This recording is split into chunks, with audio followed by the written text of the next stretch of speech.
여러분 안녕하세요. 알기 쉬운 보험으로 인생 설계를 도와드리는 이 인생 설계 원픽 진행의 조민재입니다. 이 100세 시대를 위한 선택, 저희가 살다 보면 겪게 되는 이 수많은 크고 작은 보험들에 대해서 저희가 오늘 쉽게 알려드릴 테니까요. 오늘 인생 설계 원픽과 함께 가시면서 이 하루하루 생활을 설계해 나가는 방법 다 같이 찾아가 보시길 바랍니다. 자, 저희 인생 설계 원픽의 경우에는요. 생방송은 유튜브 서울경제TV를 검색하신 이후에 아래에 나오는 방법 참고를 하셔서 실시간 스트리밍으로 함께 하실 수가 있고요. 또 저희 본 방송에서 제공하는 정보는 전문가님들의 조언일 뿐 이 해당 보험의 가치와 수익률을 보장하지 않는다는 점도 양지 부탁드리겠습니다. 또 저희 서울경제신문 그리고 서울경제TV는 당사의 브랜드인데요. 최근 당사를 사칭하고 있는 사례가 늘고 있으니까요. 이 부분 반드시 저희 양지해 주시길 바라면서요. 자, 그렇다면 여러분의 인생 설계 원픽 본격적으로 오늘 문을 열어보도록 하겠습니다. 오늘도 여러분의 현명한 인생 설계를 도와주실 세 분의 전문가님 옆에 모셔봤는데요. 전문가님 어서 오세요. 안녕하세요. 네, 안녕하세요. 네, 좋습니다. 자, 그렇다면 저희 가장 먼저 한 분 한 분 시청자분들과 이야기 한번 나눠보도록 할 텐데 저희 첫 번째로 이성훈 전문가님 인사 부탁드릴게요. 네, 안녕하세요. 초고령화 시대를 책임질 수 있는 치매보험 전문가 이성훈입니다. 네, 요즘 또 굉장히 치매보험 관련해서 인기가 많죠. 관심이 정말 뜨거운 종목인데 많이 기대해 보도록 하겠습니다. 이어서 두 번째로 저희 윤혜수 전문가님 인사 부탁드릴게요. 안녕하세요. 여러분의 보험 파트너 윤혜수입니다. 암보험 전문가로 오늘 말씀 나눌게요. 암보험 전문가님이라니까 정말 귀 쫑긋하고 집중해서 들어야겠네요. 좋습니다. 자, 마지막으로 저희 김윤호 전문가님 모셔봤습니다. 안녕하세요. 꽃보다 혈관 튼튼 전문가 김윤호입니다. 꽃보다 혈관이라니 정말 귀에 파박하고 꽂히는 그런 자기소개였는데요. 좋습니다. 자, 그렇다면 오늘의 첫 번째 주제부터 얼른 열어봐야겠죠. 지금 바로 화면을 통해서 만나보시죠.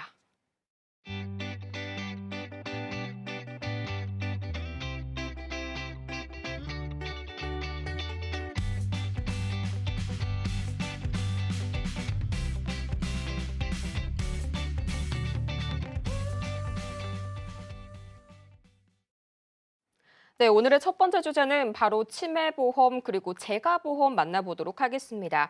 제가 평상시에도 이런 뉴스나 아니면 시사 소식들을 전하면서 요새 가장 많이 듣고 있는 게 이 고령화 사회에 대한 문제점들인데 여기에 뗄래야 뗄 수 없는 게 바로 치매 문제인 것 같아요. 그래서 오늘 그 연장선상에서 이야기를 준비를 해주셨다고요, 전문가님?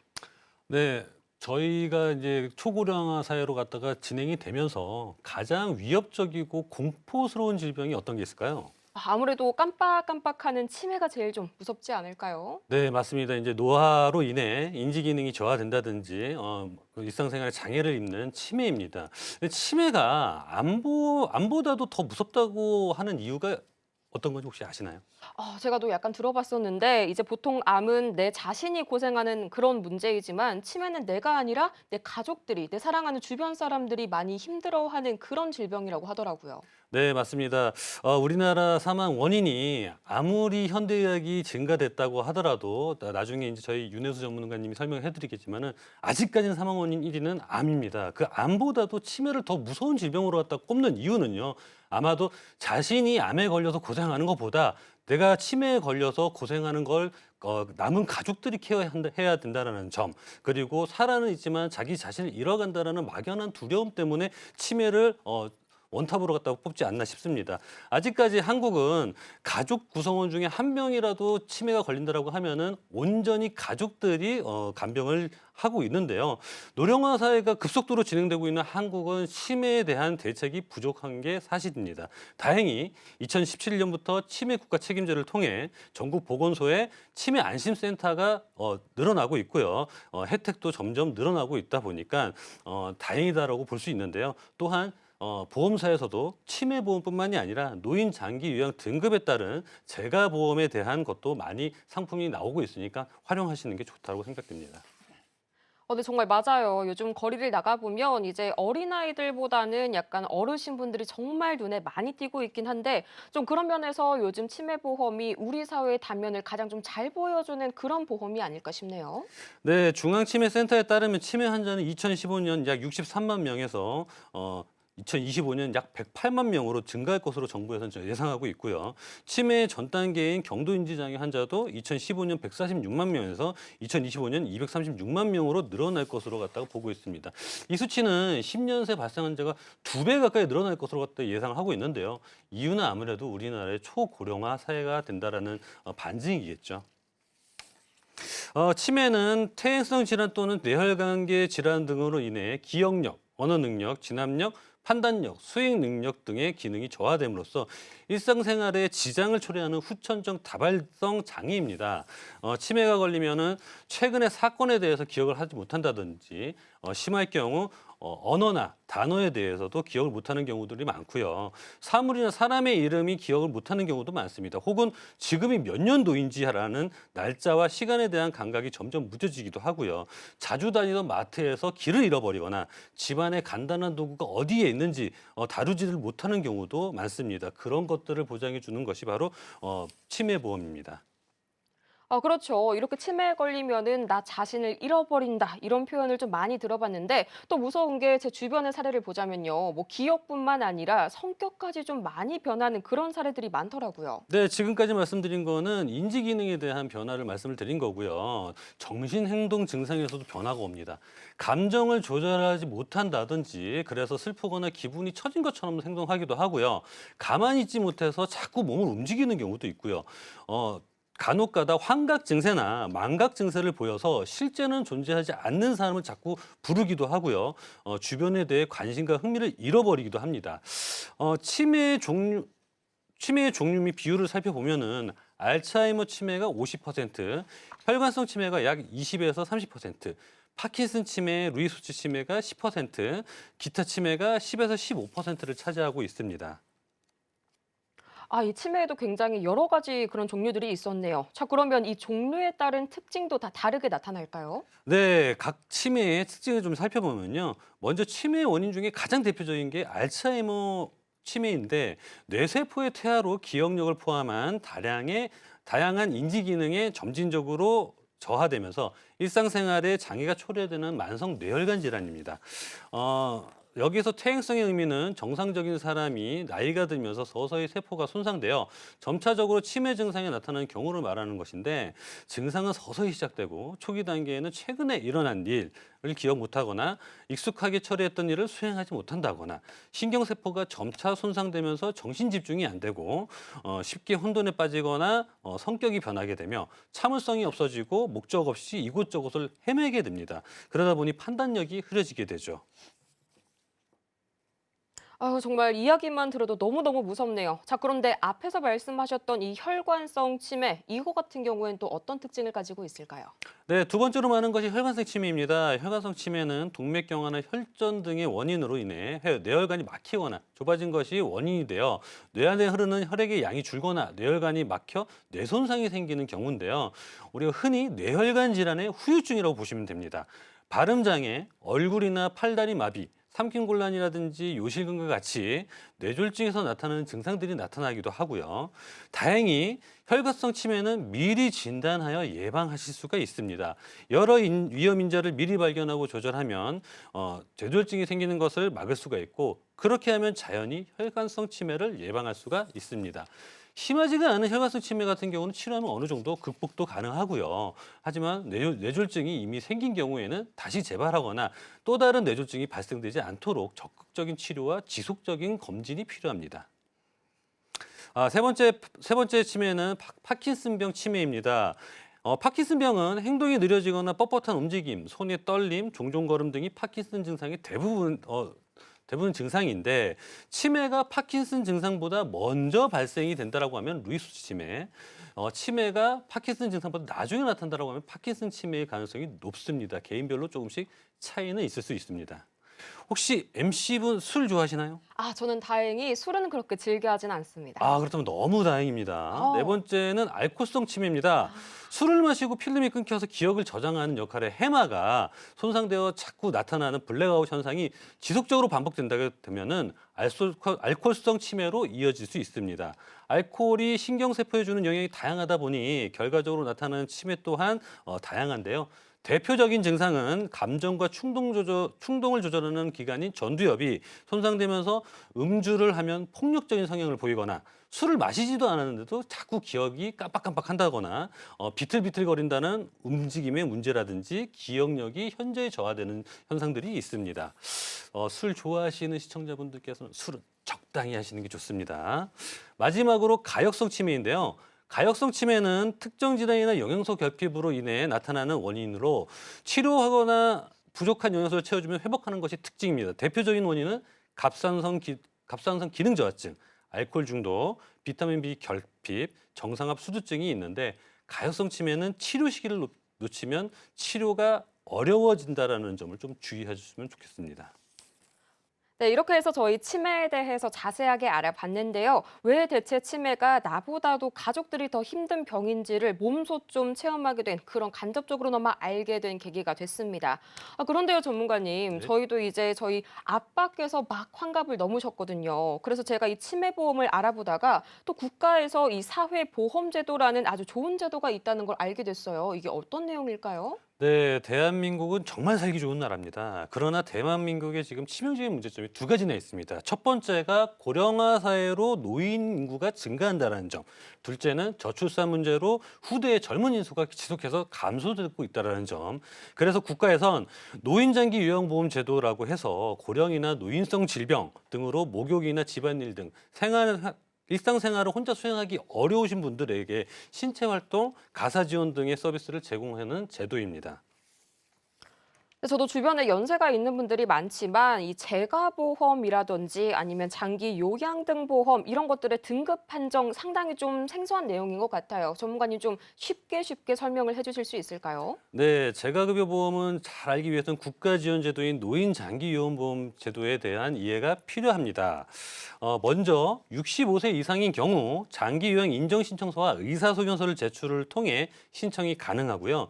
65세 미만인 경우에는 장기요양 인정신청서와 의사소견서 또는 진단서를 제출하면 21가지 노인성 질병 여부를 확인한 후 신청이 가능합니다. 자, 그렇다면 전문가님, 이 등급 판정을 받는 절차가 또 굉장히 중요한 것 같아요. 좀 어떤 절차들이 준비가 되어 있을까요? 네, 신청을 하고 나면 법령이 정한 대로 30일 이내 등급 판정을 받아야 되기 때문에 14일 안에 건강보험공단 직원이 신청자 댁으로 직접 방문하여 신체 기능, 인지 기능, 행동 변화, 간호처치, 재활 여부 이렇게 5가지 영역에 대해서 인정 조사라는 것을 실시하게 됩니다. 예를 들어 혼자서 일어나 앉기가 가능한지, 옷은 혼자 입고 벗을 수가 있는지, 오늘이 몇 월 며칠인지와 같은 항목을 토대로 평가하고 추가적으로 같이 사는 배우자나 자녀와의 상담을 진행하기도 합니다. 이렇게 해서 등급을 받을 경우 1에서 5등급으로 나뉘게 되는데 3에서 5등급은 재가급여 서비스를 이용할 수가 있고 1에서 2등급은 재가급여와 시설급여를 모두 이용할 수 있는 서비스입니다. 이렇게 장기요양 등급 판정에 대해서 설명드렸습니다. 자, 그렇다면 과연 이 재가급여 서비스 정확히 저희가 어떤 서비스를 좀 받을 수 있을까요? 네, 제가 확실하게 알려드리겠습니다. 첫 번째 방문 요양이고요. 요양보호사님이 신청자분 가정으로 출퇴근하셔서 일정 시간 동안 집안일 또는 수발을 도와드리고 있습니다. 두 번째는 방문 목욕으로 요양보호사님께서 신청자님 가정에서 목욕 서비스를 제공해주는 서비스고요. 세 번째는 방문 간호. 의사의 지시에 따라 간호사가 대상자의 댁으로 진료 서비스를 제공하는 것입니다. 네 번째는 우리가 흔히 알고 있는 주야간 보호센터인데 노인 유치원이라고도 하죠. 요즘 노치원이라고 많이들 알려져 있습니다. 다섯 번째는 단기 보호 서비스로 센터 내에서 24시간 동안 보호 서비스가 가능하지만 이건 이제 장기간은 힘들고요. 나라에서 정해진 기간 동안만 보호가 가능한 단기 보호 서비스입니다. 마지막으로 여섯 번째인데요. 여섯 번째는 건강보험공단에서 지정한 복지용고를 구매하거나 대여하는 서비스인데요. 예를 들어 미끄럼 방지 양말이나 요실금 팬티, 지팡이 등을 건강보험공단에서 지정하는 복지용고를 구매 또는 대여가 가능하다는 겁니다. 이렇게 총 6가지 서비스가 있는데 이 6가지의 공통점은 바로 집에서 도움을 받는다는 것입니다. 6가지가 있다니 굉장히 다양한 서비스를 좀 받을 수 있겠다라는 생각이 드는데요. 자, 그런데 전문가님, 1, 2등급부터는 이 시설급여 서비스를 받을 수 있다고 하셨잖아요. 이 시설급여 서비스 대체 뭔가요? 네, 일상생활을 하시기 어려운 어르신분들은 노인 요양시설에 장기간 입소가 가능한데요. 노인 요양시설에 장기간 입소하셔서 도움을 받는 것을 말하는데 이런 좋은 서비스도 단점은 있기 마련인데 그게 바로 자기부담금입니다. 재가급여는 15%, 시설급여는 20%를 본인이 부담하셔야 합니다. 그래서 이런 단점을 보완하고자 재가급여 보험이 필요한 거죠.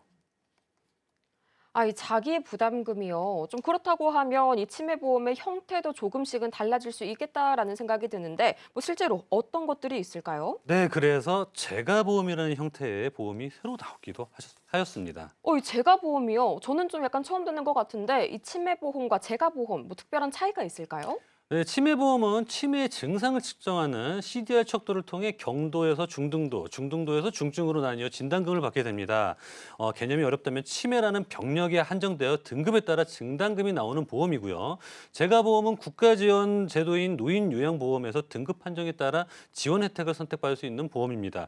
보장의 범위로 보시면 재가보험이 조금 더 넓다고 이해하시면 쉬우실 겁니다. 예를 들어 치매 진단금은 딱 한 번만 받게 되는데요. 재가급여 보험은 재가 서비스 이용 시 매달 연금처럼 최소 50만 원에서 최대 150만 원까지 보장 혜택을 받을 수가 있고 소득이 끊기는 순간에서도 유용하게 사용할 수 있는 보험입니다. 이 소득이 끊기는 순간에도 사용을 할 수가 있다니 정말 좀 효과적인 그런 보험이 아닐까 싶은데 근데 문제는요, 전문가님. 이 상황에 따라서 방문 요양 서비스가 필요가 없으신 분들도 분명 계실 거잖아요. 네, 너무 좋은 질문입니다. 그럴 때는 재가급여 서비스 6번째에 해당되는 복지용구를 구매하는 방법도 있습니다. 500원짜리 미끄럼 방지 양말 하나만 구매하셔도 서비스 이용을 하셔도 보험금 청구가 가능합니다. 정말 이 500원짜리 양말에도 적용이 된다니 이 치매보험의 필요성이 확 와닿는 순간이네요. 자, 그럼 이렇게 연세가 많은 부모님이 계신 분들이라면 꼭 한 번쯤은 고려를 정말 해보셨으면 좋겠는데 그렇다면 전문가님 어떤 것들을 위주로 좀 한번 구성을 도와주실까요? 아무래도 모든 보험의 기본적인 것은 진단금이죠. 그래서 이제 그렇죠. 치매 진단금이 필요하고요. 경도 치매 증상일 경우 보험금을 받을 수 있는 인지지원 등급 특약이라든지 재가 서비스, 시설급여 서비스를 받을 수 있는 재가 서비스 지원 특약 등 1, 2등급 치매뿐만이 아니라 초기 치매 진단 시에도 보험금을 받을 수 있는 특약을 전문가와 함께 상세히 상담을 통해서 설계하시면 우리의 부모님을 지켜주실 수 있으실 겁니다. 그렇죠. 이 인지지원 등급 특약을 추가를 하는 건데 그러면 이 재가보험 그리고 치매보험까지 함께 좀 준비하는 그런 셈이 되겠네요. 혹시 이 보험을 가입 후에 필요한 특약이 추가적으로 생각이 났다. 이런 경우에는 좀 다시 한번 넣을 수 있을까요? 네, 그 부모님이 연세가 들어감에 따라서 필요한 특약 추가로 구성하면 참 좋겠는데 보험이라는 시스템 자체가 담보 삭제나 담보에 대한 감액은 가능하지만 담보를 추가하거나 증액은 또 불가합니다. 그렇다 보니까 많은 분들이 처음서부터 전문가들과 충분한 상담을 통해서 전문가 분들과 함께 설계하시는 게 좋을 것 같습니다. 아무래도 내가 아는 것만큼 가입했다가 필요한 부분을 놓치면 안 되니까요. 그렇죠. 저희 전문가님들의 도움의 손길이 필요한 게 아무래도 좀 이런 부분들이 아닐까 싶습니다. 우리가 간과하고 넘어갈 만한 부분들이 분명히 생길 것 같은데 전문가님 그렇다면 이 인지지원 등급과 함께 치매보험을 우리가 구성을 할 때 이 특약만큼은 절대 빠뜨리지 말아라 하는 그런 지점이 있을까요? 보장 기간과 구성하는 특약도 개인에 맞춰서 모두 다르겠지만 아무래도 이제 좀 전에 말씀드린 재가 지원 서비스 특약입니다. 재가 지원 서비스 특약은 장기 요양 등급 신청을 하고 재가 서비스를 이용할 경우 보험사에서 정한 보험금을 정해진 기간 동안 매달 보험금이 나오는 특약입니다. 가장 중요한 게 부모님들이 조금이라도 건강하실 때 용돈처럼 사용할 수 있는 게 큰 장점이기 때문입니다. 또한 요즘에는 노치원이라고 해서 주야간 보호센터를 많이들 이용하시더라고요. 그쪽에서 이제 친구분들도 많이 사귀시게 되고요. 그 부분에 있어서 지원받을 수 있는 부분이 많기 때문에 어르신 분들도 굉장히 좋아하는 특약입니다. 혹시 MC분 부모님 연세는 어떻게 되시나요? 저희 아버님은 이제 막 환갑 넘으셨고요. 어머니도 비슷하세요. 그럼 이제 MC분도 조금 치매보험에 대해서는 관심을 좀 그렇죠. 가지실 시기가 온 것 같습니다. 네, 맞습니다. 저희 부모님께서도 워낙 이제 연세가 있으시다 보니까 이제 치매보험 그리고 재가보험에 대해서 굉장히 좀 걱정 많이 하시고 치매에 대한 걱정이 날로 늘어가고 계신 것 같은데요. 이렇게 저희 전문가님 덕분에 저희 치매보험 그리고 재가보험에 대해서 저까지 전문가가 된 그런 기분이 드네요. 저희 마지막으로 시청자분들께 드리고 싶은 말씀 한마디가 있다면요. 네, 요즘 아이유 배우와 박보검 배우가 열연했던 드라마 폭삭 소가수다라는 드라마가 화제였죠. 드라마에서 시대상 자식을 위해 헌신적인 부모님들의 얘기가 많이 나와서 저도 정말 많이 울면서 봤는데 태어나서 지금까지 자식을 위해 희생하시고 지금까지 고생하신 우리 부모님 노후를 조금이나마 보상해드리고 싶은 마음이 드신다면 오늘 제가 설명드렸던 보험으로 우리 부모님의 빛나는 노후를 만들어 주셨으면 좋겠습니다. 감사합니다. 정말 우리 부모님의 빛나는 노후, 이런 황금빛, 장밋빛 노후를 위한 치매보험 그리고 재가보험까지 오늘 유익한 시간 다뤄봤고요. 저희가 이렇게 오늘 소개해드린 정보는 시청자 여러분의 이 투자 판단을 위한 조언이라는 점 다시 한번 명심해 주시길 바라겠고요. 지혜롭게 활용하시면 좋을 것 같습니다. 자, 그렇다면 저희가 첫 번째 섹션에서 나눠봤던 이야기 지금 바로 화면을 통해서 정리해 보시죠.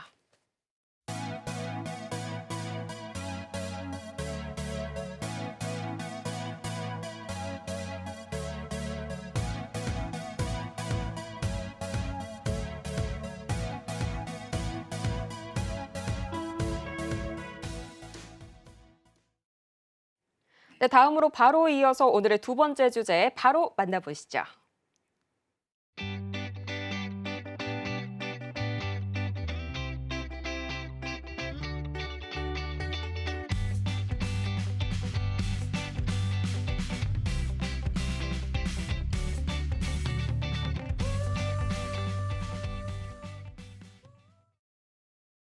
네, 오늘의 두 번째 주제 드디어 나올 게 나왔습니다. 바로 암보험 만나보도록 할 텐데요. 암은 아무래도 이 치료비가 만만치가 않다 보니까 누구나 뭐 한두 건 정도는 기본적으로 가입을 하시고 있을 거라고 생각이 드네요. 근데 또 막상 가입을 하려고 보면 굉장히 상품도 많고요. 도대체 어떤 걸 선택을 해야 할지 난감하신 분들 많으실 텐데요. 그래서 저희가 오늘은요, 이 보험 경력 21년 차 암보험 전도사분을 모시고 이 암보험의 A부터 G까지 샅샅이 한번 파헤쳐 보도록 하겠습니다. 저희 이 보장받는 방법까지 속 시원하게 알려주신다고 하니까요. 해당 주제와 관련해서 윤혜수 전문가님 옆에 바로 모셔봤습니다. 전문가님 어서 오세요. 안녕하세요. 네, 안녕하세요. 여러분의 보험 파트너 암보험 전도사 윤혜수입니다. 오늘은 그 시청자분들께 암보험을 왜 가입을 해야 하고 또 어떻게 준비하면 좋은지와 최근의 암 치료에 대해서도 하나하나 알려드리려고 합니다. 많은 분들이 암보험에 대해서 궁금해하실 텐데요. 오늘 제대로 정리해드릴 테니까 끝까지 함께 해주세요. 네, 정말 기대가 많이 되는 그런 윤혜수 전문가님이신데요. 자, 그럼 가장 중요한 이야기부터 해봐야겠죠. 저희가 이제 암 치료라고 하기 전에 암에 대해서 조금 알아볼 시간을 가져봐야 될 텐데요. 전문가님이 암이라는 한자가 되게 좀 특이하게 생겼잖아요. 이게 대체 왜 매산자가 있고 왜 입구자가 있는지 그런 것들에 대해서 좀 한번 여쭤보고 싶었어요. 네, 암 생각만 해도 너무 무섭죠. 대한민국 국민이라면 누구나 제일 무서워하는 질병 1위가 암일 겁니다. 암이 왜 무서운지 암의 한자를 한번 살펴보시면요. 한자에서 보시면 입구자가 3개가 달려있고 매산자가 하나 있죠. 옛날에는 나쁜 음식을 산처럼 많이 먹어서 암이 생긴다고 생각을 했어요. 그런데 요즘은 이 입구자 3개를 가지고 각각 돈, 체력, 고통의 구멍이라고 합니다. 이 3가지가 구멍으로 산처럼 빠져나간다고 해석을 하는 것인데요. 그만큼 돈, 체력, 고통의 소모가 엄청나다는 겁니다. 아무리 의료기술이 많이 발달했다고 하더라도 암 하나만큼은 제대로 준비하고 싶은 게 여러분들의 마음일 건데요. 그래서 암보험도 준비를 하시는 걸 거예요. 그런데 대체 얼마나 많은 사람들이 암에 걸리기에 이렇게 무서워하는지 혹시 궁금해하신 적 있으세요? 글쎄요. 저도 이제 공익보험, 뭐 광고 이런 것들에서 많이 듣기는 했는데 구체적으로 어느 정도 수치가 걸리는지는 잘 모르는 것 같아요. 무작정 무서워하는 것보다 적을 알고 나를 알면 백전백승. 제가 오늘 암이라는 질병에 대해 자세히 그리고 제대로 알려드릴게요. 보건복지부의 2021년 암 통계 자료에 따르면 우리나라 국민들이 평균 수명 83.6세까지 생존을 할 경우 암에 걸릴 확률은 38.1%였으며 남자는 5명 중에 2명, 여자는 3명 중에 1명이 암에 걸린다는 것으로 나타났습니다. 무려 10명 중에 4명이 암에 걸린다는 거니까 생각보다 암 발생이 너무 많죠. 아니 전문가님, 그러면 10명 중에 4명이면 거의 뭐 절반 가까이가 걸린다는 말인데 저 그렇다면 우리나라 전체에서 암 환자 수가 과연 몇 명이 정확하게 되는 걸까요? 주변에 암 환자가 많다고는 들었는데 대체 얼마나 많은지 감이 안 잡히실 거예요. 그래서 쉽게 느끼실 수 있게 통계 자료를 보여드리면요. 지금 보시는 이 자료는 통계청 홈페이지에서 등록된 우리나라 암 환자 등록 수치입니다. 2021년도 기준 자료인데요. 암 환자 전체 발생자 수가 27만 7,523명입니다. 이렇게 자료를 보시면 암 환자가 얼마나 많은지 느껴지시나요? 이 27만 명, 굉장히 아주 많다. 이 정도까지는 제가 체감이 되는데 솔직하게 말씀드리면 그렇게 막 몸에 와닿지 않는 수치인 것 같아요. 좀 쉽게 설명이 가능할까요? 네, 단순 숫자로는 많은지 적은지 전혀 실감이 안 나실 겁니다. 그렇다면 이 수치들을 토대로 제가 좀 현실적으로 체감하실 수 있도록 비교 자료를 하나 보여드리면요. 지금 보시는 화면은 전국의 택시 대수가 몇 대나 등록되어 있는지 택시조합 홈페이지에서 검색한 화면을 그대로 가져온 건데요. 2023년 12월 31일을 기준으로 전체 택시 차량 대수가 24만 7,937대입니다. 비교를 하자면요. 전국 택시 차량 대수보다 암 환자로 등록된 환자 수가 무려 3만 명이 더 많다는 얘기입니다. 우리 MC님 밖에 나가서 하루를 돌아다니시면 길에서 택시 몇 대 정도 보실 것 같아요? 아니 당장 여기 바로 회사 앞에 상암에만 해도 택시들이 줄을 지어서 서 있는데 그 택시 대수 전체 대수보다도 암 환자 수가 더 많다니까 정말 제 눈으로 보고도 믿겨지지가 않는 그런 결과인 것 같은데요. 정말 또 많은 분들께서 암 때문에 고통을 받고 계신 것 같아요. 그만큼 암은 이제 정말 흔한 질병인 겁니다. 그래도 이렇게 암 발병률과 순위를 눈으로 직접 보고 나니까 저는 조금 느껴지는 게 있습니다. 어떤 게 좀 느껴지셨을까요? 택시가 상암에 너무너무 많다? 아니요, 그런 거 말고요. 음주와 흡연을 멀리하고 육류와 채소를 골고루 먹으면서 스트레스 받지 않고 운동도 하는 건강한 삶을 살아야겠다는 좋은 생각이에요. 오늘 방송 보시는 분들도 미리 건강을 잘 챙기셨으면 좋겠습니다.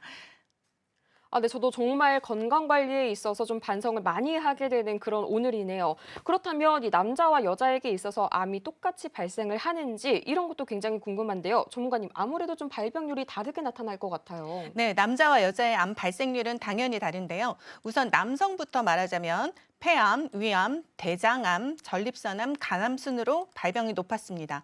폐암은 예전에는 무조건 담배, 흡연의 영향이 큰 것으로 알려졌는데요. 최근에는 미세먼지와 황사, 구워 먹는 고기, 즉 삼겹살 같은 이런 직화 육류의 조리 연기로 인한 폐암 발병도 높아지고 있다고 합니다. 위암과 간암은 어떤 것에서부터 영향이 있을 것 같으세요? 글쎄요. 뭐 떡볶이 같이 맵고 뭐 달고 짜고 이런 것들이 문제가 되지 않을까요? 네, 맞습니다. 몇 년 전부터 음식의 트렌드를 보면 항상 매운 음식이 상위권에 올라와 있죠. 매운 볶음라면도 전 세계적으로 인기이고 떡볶이는 말할 필요도 없는 항상 인기인 상품이고요. 이렇게 맵고 짠 음식을 좋아하는 데다가 국물 있는 그것도 얼큰한 국물 음식과 함께하는 식생활 습관이 위암과 간암 발병률을 높이고 있습니다. 네, 그렇다면 남성분들은 이 폐, 그리고 위, 간암 이런 쪽에서 발병률이 높은데 여성분들 같은 경우에는 좀 빈출하는 암들이 다르다고요. 네, 여성의 암 발병률은 남자들과 크게 다른데요. 살펴보면 유방암, 갑상선암, 대장암, 폐암, 위암 순이었습니다. 역시나 이 유방암 그리고 갑상선암이 좀 굉장히 빈번하게 여성분들에게 발병이 되나 보네요. 네. 자, 그런데 그것보다 더 놀라운 건요. 의외로 이 남성과 여성 모두 대장암이 3위에 위치하고 있다고요. 네, 대장암의 발병률이 높아진 것에 대해서 많은 의견들이 있는데요. 그중에서도 식생활이 서구화되고 이제 음식이 없어서 굶는 사람이 없잖아요. 그런데 이제 소화가 제대로 끝나기도 전에 또 다른 음식이 계속 들어오다 보니까 계속 음식물 찌꺼기가 몸속에 남아 있어서 그로 인해 대장암의 발병률이 높아졌다는 의견들도 있습니다. 정말 이렇게 너무 잘 먹어도 생기는 게 대장암이라니까 무서운 게 한층 더 좀 심해지는 것 같고요. 또 이렇게 수치를 콕콕 집어서 이야기를 해주시니까 현실적으로 확 와닿기도 하는 것 같습니다. 자, 그렇다면 전문가님, 이어서 암을 없앨 수 있는 암 치료 기술에 대해서 조금 이야기를 나눠볼까요? 네, 암이 분명히 무서운 질병이기는 한데요. 암을 없앨 수 있는 암 치료 기술도 나날이 발전하고 있습니다. 그 덕에 암 환자의 생존율도 굉장히 높아진 겁니다. 보통 병원에서는 암이 발병해서 치료를 시작을 하고 5년이 지날 때 경과를 보면서 암 완치 판정을 내리기 때문에 암 환자의 5년 생존율이 굉장히 중요한데요. 2017년에서 2021년까지 암 환자 5년간 생존율은 72.1%로 10명의 암 환자 중에 7명 이상은 충분한 치료를 받으면 5년 이상 생존이 가능하고요. 남성의 생존율은 66.1%인데 반해 여성의 생존율은 78.2%로 여성의 생존율이 남성보다 무려 12%나 높았습니다. 아이 78%요. 생각보다 제 예상보다는 생존율이 좀 높아진 것 같은데 이렇게 생존율이 높아진 이유에는 좀 어떤 것들이 있을까요? 예, 우리나라의 건강보험과 의료기술의 발전 덕분인데요. 예전에는 암에 걸리면 치료비를 감당해야 하기 때문에 암보험금을 지급받아서 100% 치료비로 쓸 수밖에 없었어요. 그래서 아빠가 아프면 엄마가 나가서 돈을 벌어와야만 했죠. 거기다 암의 의료기술로는 완치율이 낮았어서 암에 걸리면 99% 사망한다는 생각이 있었습니다. 그런데 지금은 건강보험공단에서 홀수년, 짝수년으로 국민들에게 암 검진을 무료로 해주고 검진 기술의 발달로 조기에 암 진단율이 높아지면서 이제는 암에 걸려도 사망하지 않고 관리하면서 오래 살 수 있다는 인식이 많아졌죠. 그래서 이제는 고가의 암 치료를 받을 수 있게 암 치료비를 제대로 준비해야 하는 시대가 온 겁니다. 네, 근데 전문가님, 요새 암 치료라고 하면은 보통은 뭐 수술 그리고 항암 치료 이 두 가지만 생각하시는 분들이 참 많은데 최근 들어서 또 항암 관련 또 암 치료 관련해서 굉장히 눈부신 기술 발전들이 있었잖아요. 맞습니다. 최근에 의료기술 발달로 다양한 치료 방법이 동원되고 있는데요. 공격할 암세포만 치료하는 표적 방사선 약물 치료도 있고요. 호르몬 분비를 조절해가면서 암세포를 사멸시키는 호르몬 치료, 최근 꿈의 암치료기라고 불리는 중입자 치료, 로봇을 이용한 수술 방법인 다빈치 로봇 수술 등등 정말 다양하고 효과적인 암 치료 방법들을 많이 사용해서 암 환자의 생존율과 완치율을 높이고 있습니다. 아, 이렇게 풀어보니까 정말 다양한 암 치료법들이 있는데 제가 요새 가장 또 관심을 많이 갖고 있는 게 이 중입자 치료가 굉장히 좀 핫한 치료로 떠오르고 있잖아요. 네. 여기 관련해서도 좀 보장 받을 수 있을까요? 네, 먼저 중입자 암 치료에 대해서 설명을 드리자면 요즘에 꿈의 암 치료라고 불리고 있거든요. 탄소 등의 원자핵을 이용해서 암이 발생한 해당 부위에 안전하게 정밀 타격해서 다른 부위에 영향이 전혀 없게끔 암세포를 사멸시키는 치료 방법을 말합니다. 암 치료 중에 암세포를 죽이는 능력이 가장 뛰어나고 고통도 거의 없으면서 완치율도 가장 높은 치료예요. 아니 그럼 수술 없이 오로지 방사선 치료만으로 암세포를 완전히 죽일 수 있다 뭐 이런 말씀이실까요? 네, 중입자의 가장 큰 장점이 입원과 수술을 하지 않기 때문에 힘들지 않게 암 치료를 할 수 있다는 게 정말 큰 장점이죠.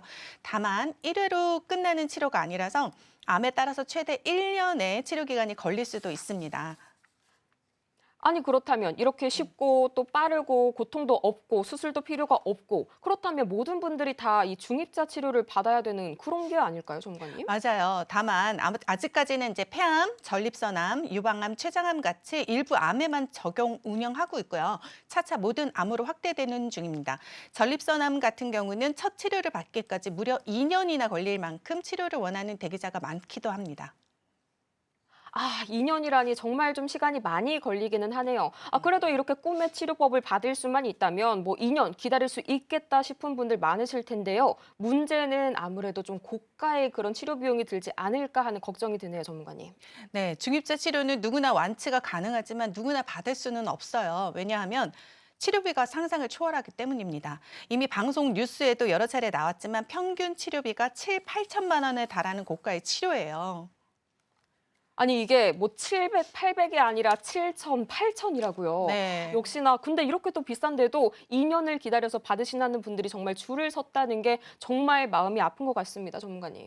네, 맞아요. 7, 8천만 원이라는 돈은 정말 큰 돈입니다. MC님, 저 지금 당장 7만 원만 빌려주세요. 아, 제가 잔고가 될지는 모르겠는데요. 정말 이 7만 원도 사실 저희에게는 큰 돈이죠. 네. 이렇게 7만 원이라는 돈도 우리 같은 서민에게는 굉장히 큰 돈인데 7천만 원은 상상도 할 수 없을 만큼 큰 돈이죠. 하지만 만약 내 목숨을 7천만 원에 살 수 있다면 그래도 터무니없이 큰 돈으로 느껴지실까요? 어떻게 해서든 7천만 원이라는 돈을 마련을 해서 더 사실 겁니다. 그래서 이런 필요성을 느낀 보험회사에서 큰 암 치료비를 쉽게 준비할 수 있는 보험 상품을 출시했습니다. 아, 저 뭔지 알 것 같아요. 암 진단비에 대해서 지금 이야기해 주시려고 하는 거죠. 절반은 맞고 절반은 틀리셨어요. 만약 암 진단비로 7천만 원을 준비하려면 제 나이에도 아마 보험료가 한 달에 20만 원은 나올걸요. 암보험만 20만 원이라면 너무 부담이 될 거예요. 맞아요. 솔직히 굉장히 뭐 다른 보험들도 뭐 자동차 보험, 뭐 태아 보험 많은데 암 보험으로만 월 20만 원을 쓰기라 솔직히는 쉽지가 않죠. 우선 전통적인 암 진단비는 내가 치료에 집중하는 2, 3년 동안 남은 가족들이 써야 하는 생활비의 목적으로 가입하셔야 합니다. 만약 암 진단비를 받아서 치료비로 사용을 해버린다면 남은 가족들의 생활은 엉망이 되겠죠. 그래서 때문에 암 진단비는 생활비로만 사용해야 하고요. 이제 중요한 내용이 나오는데요. 잘 들으셔야 합니다. 바로바로 암 주요 치료비 보험을 준비하셔야 합니다. 암 주요 치료비 보험이요? 저는 약간 처음 들어보는 것 같은데 좀 생소하신 분들이 많을 것 같아요. 좀 자세하게 설명 부탁드릴게요. 네, 아마 생소하실 거예요. 최근 보험사에서 판매되기 시작을 했는데 암과 관련된 직접적인 처치 치료를 했으면 내가 사용한 금액에 상관없이 매년 정해진 금액을 지급하는 보험이에요. 매년 작은 치료라도 하게 되면 짧게는 5년에서 최대 10년까지 많게는 2천만 원씩 지급이 되기 때문에 앞서 말씀드린 중입자 치료를 받아도 비용 부담이 없는 보험입니다. 이렇게 좋은 보험이 있는 줄 알았으면 진작부터 제가 한번 알아볼 걸. 역시나 사람은 정보가 빨라야 되는 것 같습니다. 전문가님, 그런데요. 이렇게 암 치료비 보험은 혜택이 큰 만큼 보험료도 좀 많이 기하급수적으로 올라가지 않을까요? 역시 보장이 좋은 만큼 비쌀까 봐 걱정이 되시죠. 저도 암 환자 가족이라서 이 보험이 나왔을 때 처음 딱 든 생각이 보장은 너무 좋은데 보험료가 너무 비싸면 어떡하지? 이런 생각이 들었었거든요. 그런데 너무 다행인 건 아직까지 지급 내역이 없는 신상품이라 보험료가 낮게 책정이 되어 있다는 겁니다. 보험료는 나이와 가입 조건 선택 회사에 따르지만 일반적인 암 진단비 보험을 가입한 것과 비교해도 적정하기 때문에 보험료에 대한 부분은 크게 걱정 안 하셔도 될 것 같습니다. 네, 이렇게 아직까지 지급 내역이 없는 신상품이라니 참 보험료에 있어서도 매력적인 부분이 아닐까 싶네요. 오늘 이렇게 인생설계 원픽에서 제시해 주신 내용 이외에도 키포인트가 될 만한 부분들 몇 가지 더 있으시다고요. 네, 암은 큰 돈이 들어가는 치료니만큼 신중에 신중을 기해서 준비해야 나중에 후회하지 않습니다. 바로 지금 집에 있는 암보험 증권부터 확인해 보세요.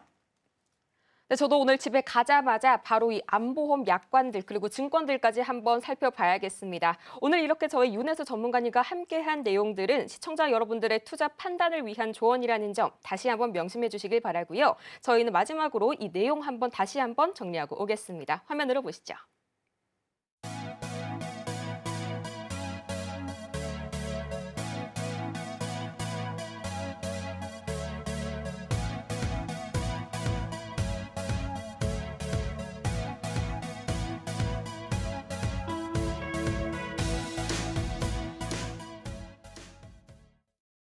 네, 이어서 드디어 오늘의 세 번째 주제, 지금 바로 화면으로 만나보시죠.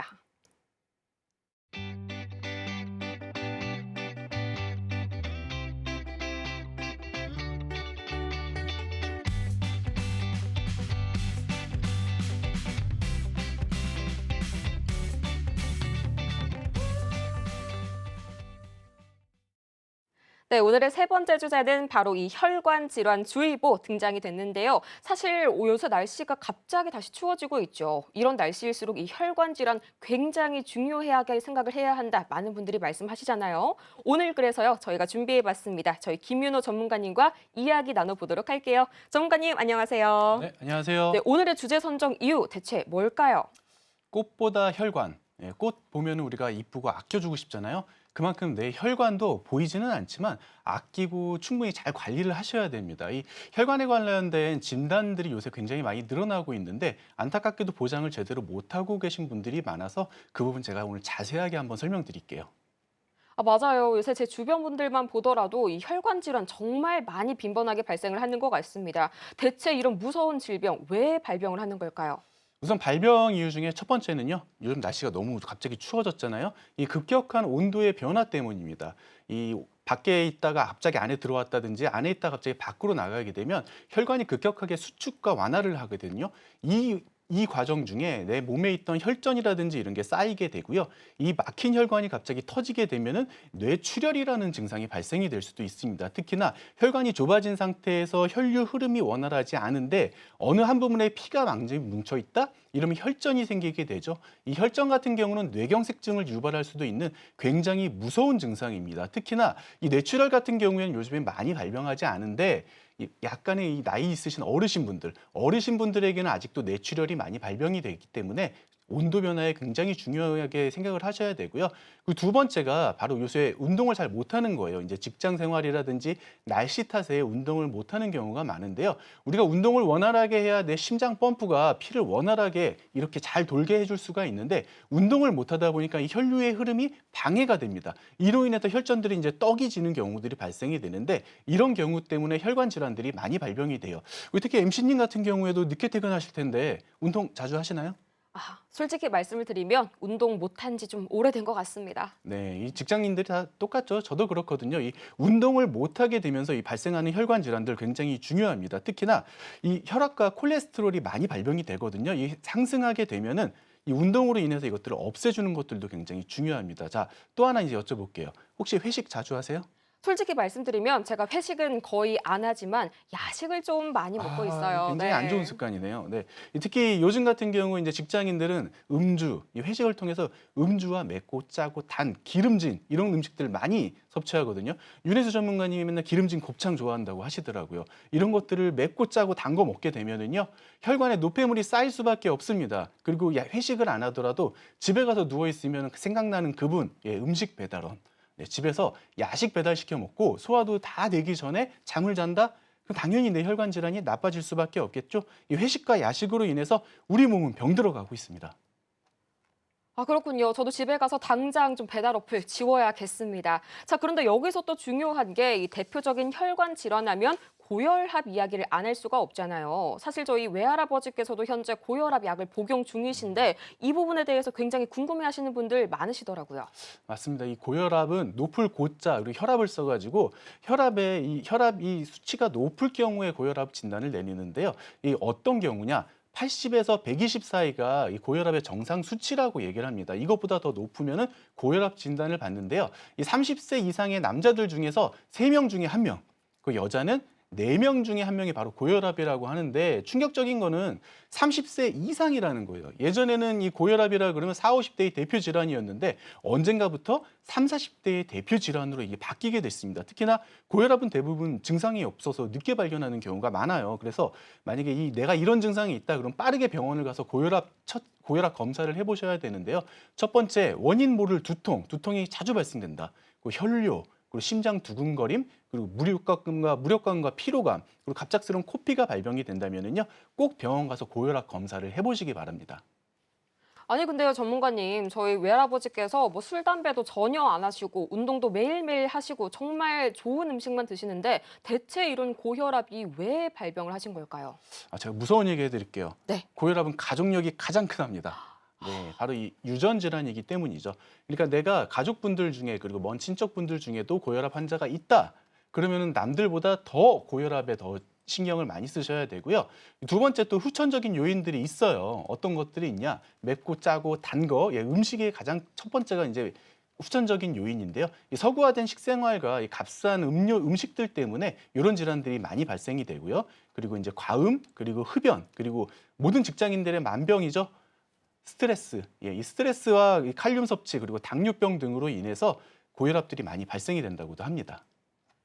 정말 선천적으로나 후천적으로나 정말 주의를 좀 제 자신 스스로 돌아보게 하는 그런 발언이셨네요. 자, 근데 전문가님, 고혈압으로 인한 합병증이 또 굉장히 무섭다고 하잖아요. 어떤 합병증이 있을까요? 고혈압도 이 합병증이 굉장히 무서운 질환 중에 하나인데요. 특히나 이제 눈에 문제가 생겨서 이 망막이 손상이 돼가지고 시력 손상을 입는 경우도 있고요. 특히 고혈압 경우에는 신장에도 영향을 미쳐가지고 평생토록 신장 투석을 해야 되는 경우들도 있다고 합니다. 아니, 뇌, 심장 여기까지 영향을 미친다니 사실 제가 알고 있었던 이 합병증은 유일하게 좀 당뇨병 이 정도 알고 있었거든요. 이 당뇨병도 굉장히 무섭잖아요. 세상에서 제일 무서운 만성 질병이 바로 당뇨병이죠. 저도 이 당뇨병은 병 자체보다 그로 인한 합병증이 더 무서워요. 어떤 것들이 있느냐? 이 시력의 손상을 일으켜가지고 시력을 아예 잃게 되는 병, 그리고 이제 콩팥에 이상이 생겨갖고 평생토록 혈액 투석을 해야 되는 경우들도 있고요. 그리고 가장 무서운 거, 저도 너무 듣기만 해도 무서운데요. 이 발이 다쳐가지고 이 안으로 감염된 세균들이 들어가서 결국에는 하지를 절단해야 되는 이런 하지 절단까지도 있습니다. 이 당뇨병에 걸리지 않기 위해서는요, 꾸준한 음식 관리와 그리고 건강 관리를 꾸준하게 하셔야 됩니다.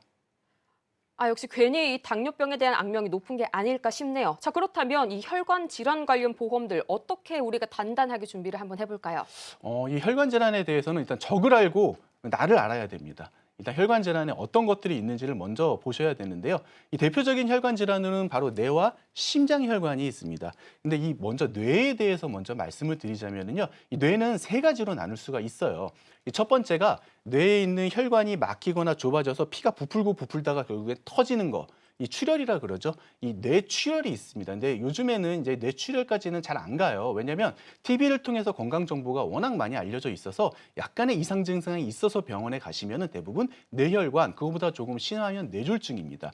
근데 이제 뇌출혈은 부풀어서 터지는 거고, 뇌졸중 같은 경우에는 이제 혈관이 막히고 거의 막히거나 이제 이 안에 막힌 부분들의 혈관에 피가 계속 쌓여가지고 혈류 흐름이 방해가 되는 경우가 있습니다. 그래서 내가 머리가 몽롱하고 뭔가 어지럽고 말하는 게 이상하다, 이럴 경우에 대부분이 이제 뇌졸중에 해당이 되고요. 그리고 마지막 뇌혈관 질환이라는 것이 있는데요.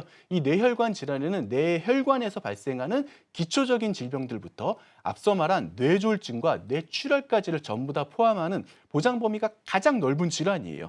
그래서 보장을 준비를 하실 때는 제일 먼저 준비하셔야 되는 게 바로 뇌혈관 질환인데, 이 조금 안타까운 게 이 예전에 가입하셨던 분들은 대부분이 이제 뇌출혈을 가입하셨고요. 뇌졸중을 가입을 하셔도 그 당시에는 보험료가 비싸서 크게 대부분 준비를 가입 못 하신 분들이 많아요. 그래서 보장을 준비하실 때는 뇌에 대한 진단비와 수술비를 반드시 준비하셔야 됩니다. 그렇다면 이 심장 질환 관련 보험엔 또 어떤 게 있을까요? 심장은 두 가지가 있는데요. 급성심근경색증과 이 허혈성이 있습니다. 급성심근경색증은 심장에 혈관이 막혀가지고 결국엔 쓰러지는 거, 사망하고 직결되는 굉장히 위험한 질환이고요. 그리고 허혈성 같은 경우는 심장 혈류 질환이 원활하지 않아갖고 발생되는 질환입니다. 이 허혈성 같은 경우는 요새 조기 진단율도 높기 때문에 허혈성 관련 진단비와 수술비를 필수적으로 보완하시기를 권해드립니다. 그럼 이렇게 허혈성 심장 질환에 대해서 저희가 좀 설명을 들어봤는데, 그러면 심장에서 일어나는 모든 증상들, 모든 이런 병들에 대해서 다 커버가 되는 걸까요? 그렇지는 않습니다. 또 심부전하고 부정맥이라는 부분들도 있는데요. 이 심부전 같은 경우는 심장이 이제 불규칙하게 뛰는 거, 그리고 부정맥 같은 경우는 이제 혈류가 원활하지 않은 질환들, 이런 것들도 또 있습니다. 그러면은 이렇게 부정맥과 심부전을 보장해주는 보험들도 물론 있겠죠? 예, 맞습니다. 이 보험회사에서 이런 상품들을 이제 출시를 하고는 있는데요.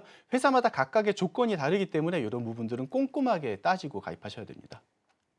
자, 이렇게 그렇다면 중요한 뇌 그리고 심장 질환 보장을 좀 어느 정도로 결정을 해야 할지 참 고민 많이 되실 것 같아요. 맞습니다. 이 돈이 가장 중요한데요. 2대 질병 치료비표를 한번 보시면은요. 2023년 기준으로 치료비가 무려 3,600만 원이라고 합니다. 이 제 통장에 36만 원도 없는데 3,600만 원이라는 건 굉장히 크죠. 특히나 요즘에 로봇 수술 등을 이용해서 이 치료가 빠르지만은 수술비가 많이 들어가는 경우가 굉장히 많습니다. 암뿐만이 아니고요. 2대 질병에 대한 진단 자금과 함께 반복적으로 받을 수 있는 수술비를 반드시 준비하셔야 되는 이유이기도 합니다.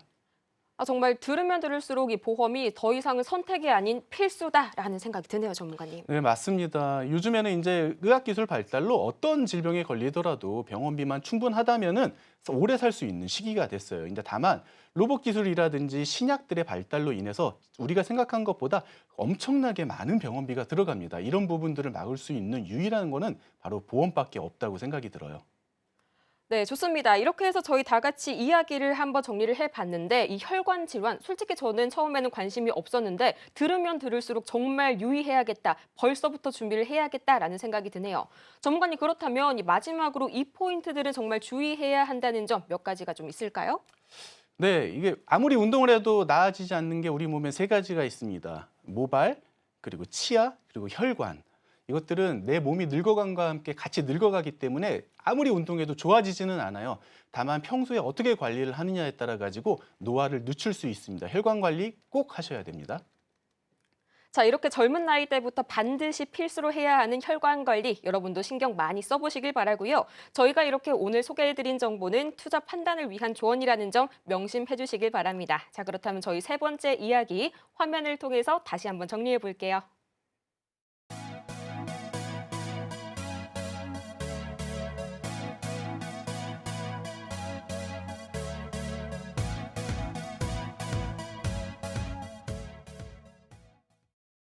네, 정말 아쉽지만 오늘도 1시간이 순식간에 지나갔네요. 저희 인생설계 원픽, 저희가 준비한 내용은 여기까지였습니다. 오늘 방송은요, 저희 서울경제TV 홈페이지와 또 서울경제TV 유튜브를 통해서 다시 한번 보실 수가 있으니까요. 여러분 시청에 참고해 주시길 바라면서요. 오늘도 함께해 주신 여러분 고맙습니다.